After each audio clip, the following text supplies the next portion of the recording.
a todos y a todas, ¿cómo están? Espero que estén muy bien. Estamos ante una nueva columna y les cuento que la columna del día de hoy trata sobre un tema que a mí me interesa muchísimo y que yo creo que todos en mayor o menor medida tenemos que informarnos un poco acerca del tema, ya que es algo que nos compete a todos. Particularmente hoy hablaremos de la deuda externa contraída por nuestro país, sobre todo en los últimos años, porque es algo que viene de mucho tiempo, así que lo vamos a acotar a los últimos años, y a su vez vamos a intentar entender cómo esto está estrechamente relacionado con los gobiernos considerados neoliberales o de derecha. Así que bueno, si les parece, con esta introducción comenzamos. Bueno, para dar comienzo y para que todos podamos comprender el tema, me gustaría brindarles una breve definición de deuda externa, porque quizás muchos la hemos escuchado en algún medio de comunicación, en las redes sociales, leyendo un artículo, hemos escuchado la frase deuda externa, pero quizás no todos sabemos qué es la deuda externa. Entonces, para eso me pareció acorde citar la ley 24.156. Es una ley muy extensa que como estudiante de Ciencias Económicas me ha tocado estudiar y su artículo 58 da una serie de clasificación de deuda pública y entre ellos nombra la deuda externa. Así que si les parece les muestro en pantalla qué dice la definición. El artículo menciona: es deuda externa la contraída con otro Estado u organismo internacional o con cualquier otra persona física o jurídica sin residencia o domicilio en la República Argentina y cuyo pago puede ser exigible fuera de su territorio. Bueno, creo que es una definición bastante corta, bastante clara, que no necesita demasiada explicación. Básicamente, para traerlo en un lenguaje más coloquial, la deuda externa es toda la deuda que se contrae con otro país o con otro ente que no reside en nuestro país, es decir, un ente internacional, y que a su vez nos exige que el pago sea fuera de nuestro territorio y, por supuesto, en otra moneda. Básicamente es eso. La cultura de nuestro país es muy particular en varios sentidos. Yo no he tenido la oportunidad de viajar por el mundo ni de conocer otros lugares, otras culturas, que creo que es muy necesario para poder entender un montón de cosas. Así que espero poder hacerlo en algún momento. Más allá de eso, no he tenido la oportunidad de viajar, pero sí muchas personas que han podido viajar por el mundo me cuentan cómo cada vez que en otro país nombran Argentina, mucha gente recuerda a Maradona, a Messi, el asado, la calidad de la gente, la cantidad de abrazos que nos damos, que ahora particularmente no nos podemos dar, pero que ya volveremos. Bueno, un montón de cualidades hermosas que ellos ven en nuestro país. Sin embargo, por supuesto, como ciudadanos nosotros quizás vemos otras cosas. Entonces yo, si como ciudadana argentina tengo que caracterizar a mi país con un nombre o con una palabra, diría que es resiliencia. Según la Real Academia Española, resiliencia es la capacidad humana de asumir con flexibilidad situaciones límite y sobreponerse a ellas. Me atrevo a decir que muchos de nosotros, quizás la mayoría, hemos tenido la oportunidad de hablar con algún mayor cercano. Un abuelo, un tío, nuestros padres, algún hermano mayor, o cualquier otra persona que durante, sobre todo, nuestra niñez y adolescencia, haya sido nuestro referente. La política forma parte de nuestras vidas desde siempre y se mete en todos lados. Quizás estamos yendo al dique de Tandil una tarde con amigos y quizás no es el tema central, por supuesto, pero sí en algún momento alguno de ellos comenta: ¿escucharon que ayer habló Alberto Fernández? O tal vez vamos al mercado o al supermercado más cerca de nuestras casas y entre góndola y góndola se escucha que dos mujeres hablan y una le dice a otra: ¿cómo aumenta todo? ¿A dónde vamos a ir a parar con esta inflación? Y es que en todos lados hay política. Cada decisión que se toma nos incumbe porque nosotros como habitantes de nuestro país tenemos que saber qué es lo que va a pasar con nosotros, nuestro presente y nuestro futuro. Desde la vuelta a la democracia en 1983 hasta el día de hoy han pasado varios gobiernos, todos ellos dispuestos a aplicar distintas políticas que prometían o aseguraban un mejor porvenir económico-social. Sin embargo, esto no se ha podido apreciar en la sociedad o en el humor social, como suele llamarse, mucho menos en la economía.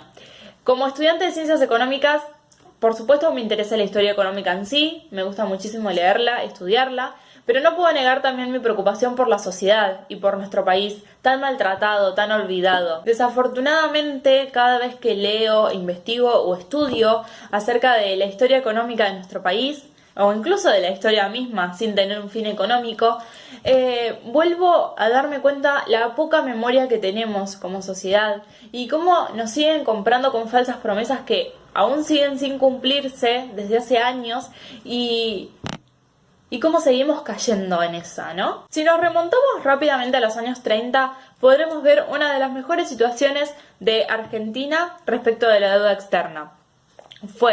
En 1930 Argentina fue el único país de América Latina en saldar su deuda, mientras el resto de los países caían en default. Sería, si lo queremos comparar con algo, sería como el alumno ejemplar en la escuela. Y seguramente cuando yo dije esto, todos recordaron a su compañero, el que era el favorito del profesor, el que siempre cumplía con todo.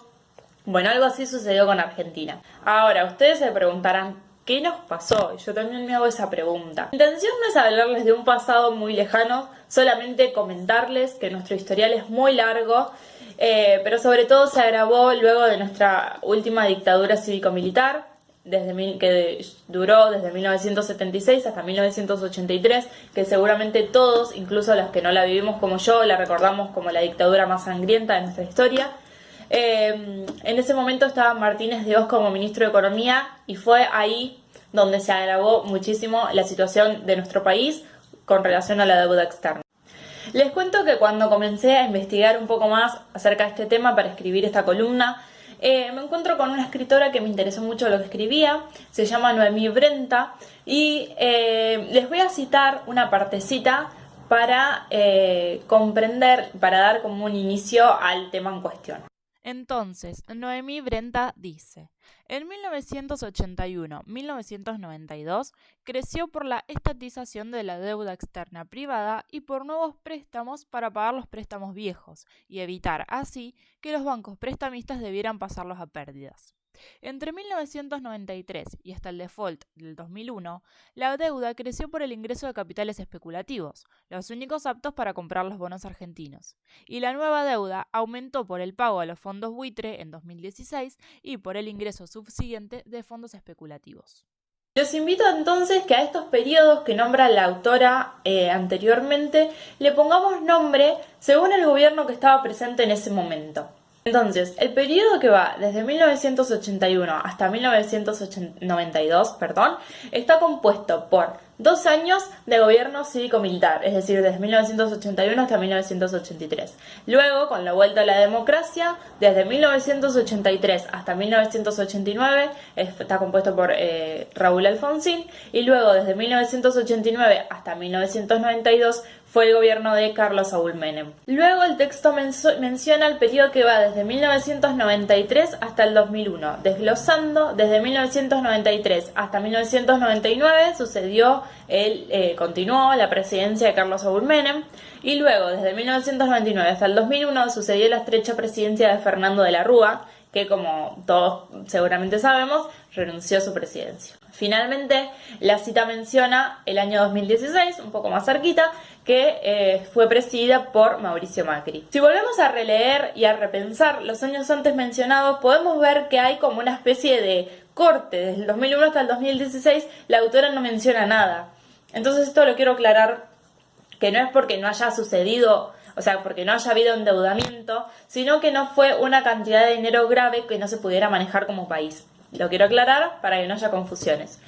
Dicho esto, les cuento que desde el 2001 hasta el 2003 hubo como una especie de acefalia. Desde la renuncia de Fernando de la Rúa hubo como una especie de acefalia en nuestro poder, en donde pasaron varios presidentes, la situación estaba desbordada, nadie sabía qué hacer, todos renunciaban. Luego de este caos político, en el 2003, con las elecciones, se consagra como presidente Néstor Kirchner. La presidencia de Néstor fue desde el 2003 hasta el 2007, luego desde el 2007 hasta el 2015, con una reelección en el medio, lo presidió su esposa, Cristina Fernández de Kirchner. Muchos se preguntarán por qué la autora no menciona nada durante este periodo desde el 2001 hasta el 2016.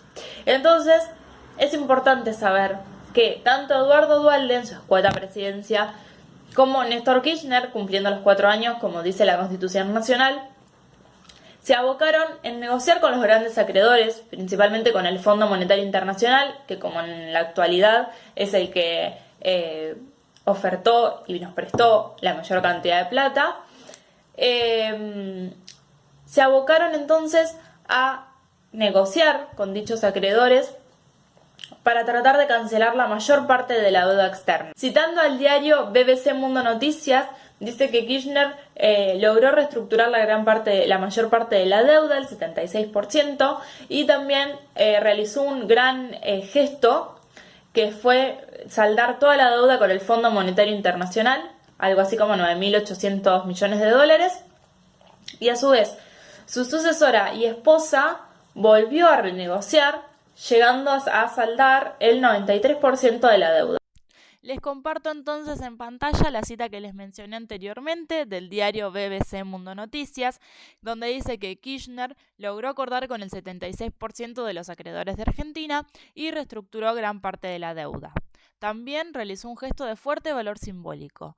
Pagó toda la deuda con el FMI, 9.800 millones de dólares, poniendo fin a la injerencia de ese organismo en el país. Su sucesora y esposa, Cristina Fernández de Kirchner, reabrió la negociación con los tenedores de bonos en 2010, aumentando la cantidad de deuda reestructurada al 93%. Asimismo, lo que luego sucedió durante el gobierno de Cristina Fernández de Kirchner es que la expresidenta se negó a pagar unos intereses, lo que provocó mayor deuda, y quizás eso es lo que se presta a confusión de que durante el gobierno de Cristina se tomaron deudas, y no es así, sino que no saldó lo que se debía. Les comparto aquí un pedacito de un artículo que explica qué sucedió con Argentina y la deuda desde el default del 2001, pero lo que me interesa para lo que les estaba mencionando anteriormente, en esta cronología que muestro en pantalla, dice que en el 2014 Argentina incumple obligaciones de deuda por casi 20.000 millones de dólares tras no pagar intereses por 539 millones de dólares. Bueno, de esta manera, llegando al final de la columna, me gustaría que juntos podamos observar y repensar todo lo antes mencionado y ver cómo los gobiernos considerados neoliberales o de derecha, como mejor les guste llamarlo, aprovechan el poder que tienen para tomar deuda con organismos internacionales, no con el objetivo de mejorar la calidad de vida, claro está, porque todos vemos cómo está la sociedad hoy en día, no es necesario aclararlo, sino que su objetivo o su fin con la deuda contraída es alentar la especulación financiera con una moneda extranjera como es el dólar, tan cuestionada en este país. Y quizás por eso los gobiernos considerados populistas, es decir, que empatizan más con las clases populares, siempre son los que en definitiva terminan en el poder, porque el resto de las clases sociales que no son altas, como lo somos la mayoría, nos sentimos un poco olvidados. Así que bueno, espero que les haya gustado, que se hayan entretenido, que se hayan informado y espero verlos pronto.